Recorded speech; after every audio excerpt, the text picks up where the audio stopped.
네, 서울의 한 고등학교에서 교사가 수업 중에 학생들에게 성적 발언을 해 논란이 되자 교육청과 경찰이 조사에 들어갔습니다. 네, 교사가 한 발언이라고 믿을 수 없을 정도로 노골적인 표현에 학생들의 충격이 크다고 하는데요. 자세한 내용 최단비 변호사와 함께 짚어보도록 하겠습니다. 어서 오십시오. 안녕하세요. 네, 이게 어떤 제보들이 있었다고 하나요? 입에 담기도 정말 부끄러울 정도의 내용들이 있었습니다. 예. 지난 9월에 SNS에 교내 성폭력과 관련돼서 제보를 받는 익명의 그러한 게시판이 만들어졌어요. 익명의 계정이 예. 만들어져서 여기에 학생들이 많은 제보를 했는데요. 그러한 내용들이 상당히 충격적인 발언들이 많습니다. 예. 정리해서 언급하기 어려울 정도로 당황스러울 정도로 정말 충격적인 발언들이 많았거든요. 심지어는 또 들어보니까 수업 중에 지문을 가지고 또 수치심을 느낄 수 있는 발언을 또 했다 이런 말도 있더라고요.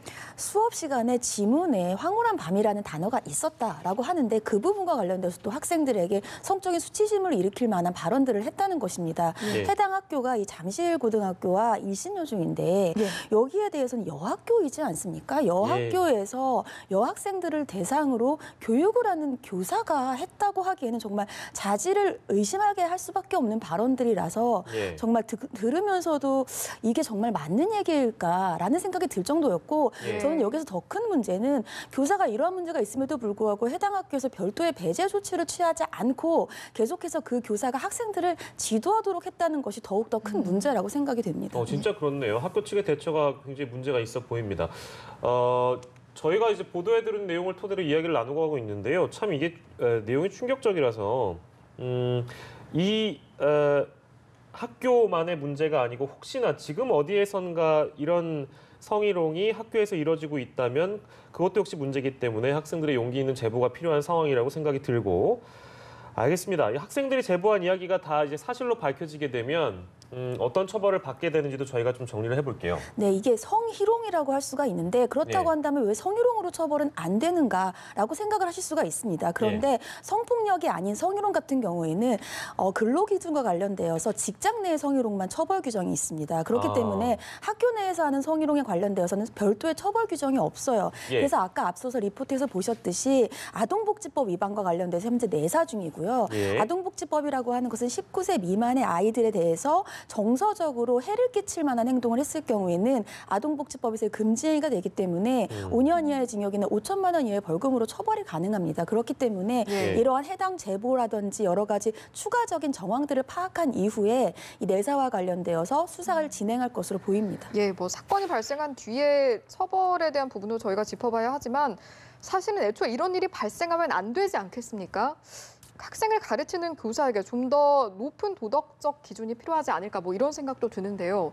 다시는 이런 불미스러운 일이 발생하지 않으려면 어떤 부분이 좀 더 보완이 돼야 될까요? 첫 번째로 이 사립학교에서의 더 이러한 문제들이 많다라는 통계 자료가 있습니다. 근데 그런 이유들이 왜냐하면 이번에도 해당 학교가 교사에 대해 별도의 조치를 취하지 않았죠. 예. 사립학교는 공립학교와는 달리 교육청의 징계와 해당 학교 내의 징계가 동시에 이루어져서 해당 학교 내의 징계를 보고 나서 교육청의 징계를 결정하기 때문에 보통은 해당 학교에서의 징계가 없으면 별도의 추가적인 조치가 이루어지지 않는 경우들이 많습니다. 그렇기 때문에 사립학교에서의 교사들이 더 문제가 많고요.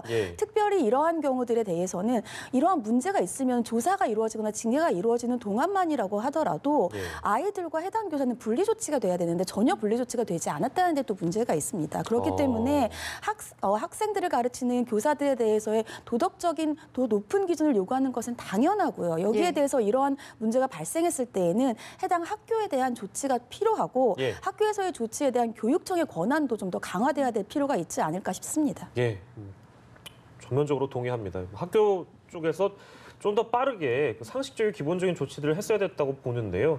이런 일이 다시는 없었으면 좋겠고요. 예, 아까도 제가 말씀드렸습니다만 학생들이 또 이런 일을 어디선가 또 겪고 있다면 용기 내서 좀 제보를 해줬으면 좋겠습니다. 첫 번째 주제였고요. 두 번째 주제 영상으로 넘어가죠.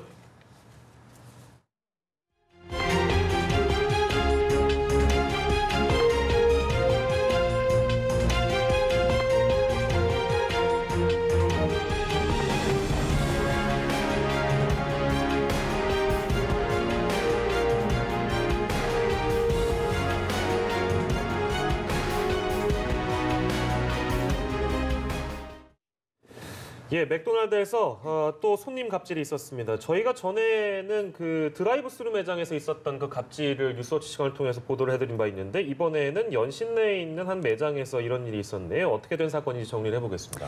이 매장 내에서 한 손님이 음식을 시켰습니다. 음식을 예. 주문을 하고 기다리고 있었는데 주변에 있는 사람들 목격자들의 말에 따르면 예. 해당 전광판에 번호가 떴고요. 예. 해당 손님을 호명을 했다고 합니다. 근데 해당 손님이 그것을 제대로 듣지를 못했고 예. 직원이 계속해서 호명을 해도 해당 손님이 음식을 찾으러 오지 않자 해당 음식을 뒤로 치웠습니다. 그리고 그 이후에 다음 번호 손님들을 응대를 하고 있었는데 예. 원래 음식을 주문했던 손님이 나중에 뒤늦게 와서 왜 이렇게 우리 음식이 늦게 나오느냐라고 하면서 여기에 대해서 반박을 하는 과정에서 예. 해당 직원과의 이제 서로의 이제 말싸움이 조금 있었고요. 여기를 예. 이런 말다툼 이후에 직원에게 햄버거를 던진 사건입니다.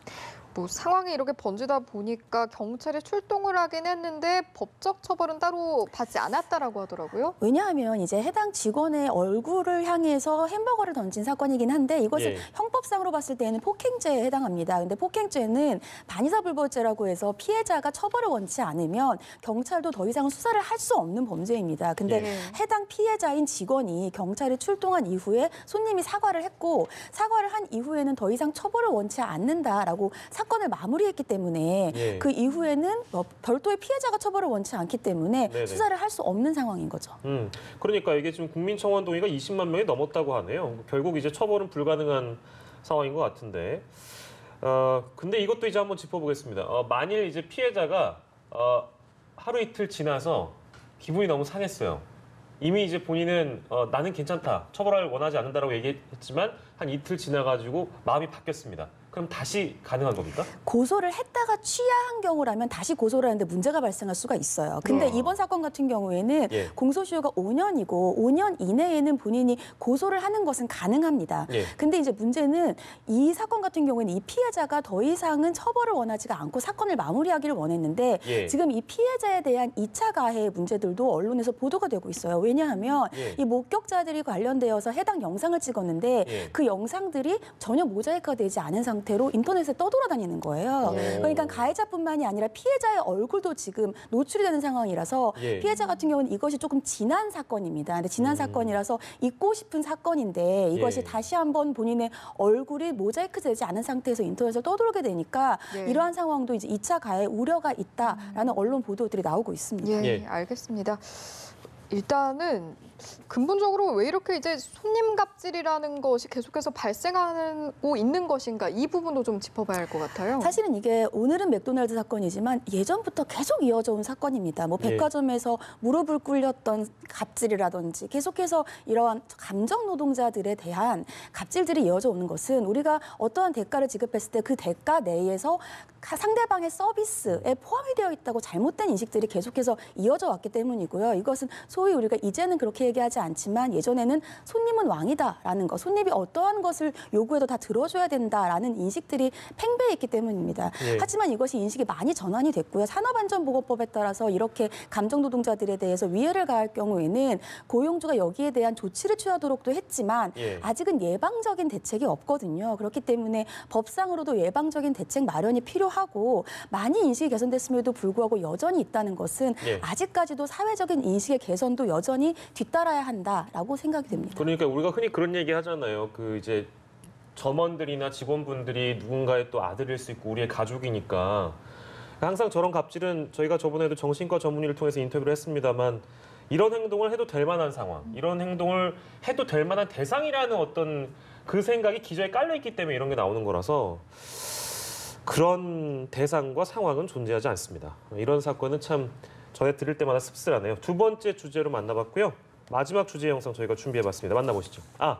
죄송합니다. 저희가 주제 영상을 준비를 하지 못했네요. 예, 이번 네. 주제는 저희가 이제 직접 소개를 해드리면 돈봉투 만찬 사건으로 면직된 인물이죠. 이영렬 전 서울중앙지검장 행정법원의 첫 판결이 오늘 있었다고요? 네, 이영렬 전 서울중앙지검장은 예전에 이 청탁금지법 위반과 관련되어서 이 공소가 제기됐었는데 여기에 대해서 지금 3심까지 해서 무죄가 선고된 사건입니다. 이 무죄가 선고된 이후에 법무부 장관을 상대로 해서 본인의 면직 처분이 과하다라고 하면서 면직 처분 취소 소송을 냈는데 예. 오늘 이영렬 전 지검장이 승소를 했습니다. 그래서 이제는 결국에는 면직 처분이 과하다라는 판결이고요. 예. 여기에 대해서 법원의 판단을 좀 말씀을 드리면 특수활동비를 전용해서 사용한 것에 대해서는 징계 사유에는 해당이 된다. 예. 하지만 징계가 여러 단계가 있는데 면직이라고 하는 가장 높은 단계를 선고한 것 자체는 재량권을 너무 일탈한 것이라 예. 면직 처분에 대한 것은 위법하다라고 해서 오늘은 이영렬 전 지검장이 승소한 사건입니다. 과중하다 이런 예. 얘기인 것 같은데요. 형사재판에서는 이제 무죄고